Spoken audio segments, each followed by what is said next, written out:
16 दिसंबर 1971 पाकिस्तान के खिलाफ लड़े जाने वाले युद्ध के निर्णायक क्षणों में जब लेफ्टिनेंट अरुण खेत्रपाल ने ट्रांसमिशन पर बी स्क्वाड्रन की सहायता की पुकार सुनी तो वे अपनी स्वेच्छा से ही उनकी सहायता को चल पड़े। रास्ते में ही बसंतर नदी के पास सेकेंड लेफ्टिनेंट अरुण खेत्रपाल और उनके सैनिकों पर दुश्मनों ने जोरदार हमला बोल दिया।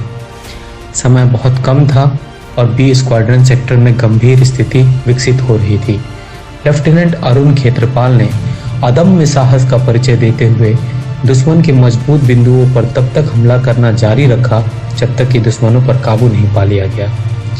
बी स्क्वाड्रन की सहायता के लिए पहुंचने पर उन्होंने दुश्मन के टैंकों को वापस जाते हुए देखा और उस पर टूट पड़े।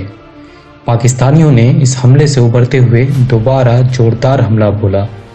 उस भीषण टैंक युद्ध में अरुण खेत्रपाल ने अकेले ही दुश्मन के 10 टैंकों को नष्ट कर दिया। हालांकि इस दौरान वे स्वयं भी गंभीर रूप से घायल हो गए थे। उन्हें अपने टैंक को छोड़ने के लिए कहा गया था, लेकिन वरीय अधिकारी से अपनी आखिरी बातचीत में लेफ्टिनेंट अरुण ने कहा कि नहीं सर, मैं अपना टैंक नहीं छोड़ूंगा। मेरी मुख्य बंदूक अभी भी काम कर रही है। मैं इन कमीनों को मार गिराऊंगा। उन्होंने घायल अवस्था में भी युद्ध जारी रखा और दुश्मन के 2 और टैंकों को नष्ट किया। इसी दौरान दुश्मन के एक गोला उनके टैंक पर आ लगा और मां भारती के इस वीर सपूत को युद्ध क्षेत्र में ही वीर गति प्राप्त हो गई।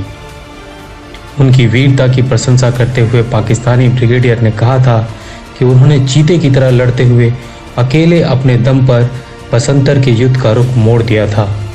केवल 21 वर्ष की आयु में अपने अदम्य साहस और वीरता से युद्ध के निर्णायक पलों में कर्तव्य की पुकार से परे जाकर उन्होंने अपना सर्वोच्च बलिदान दिया। भारतवर्ष उनके इस त्याग और बलिदान का सदैव ऋणी रहेगा।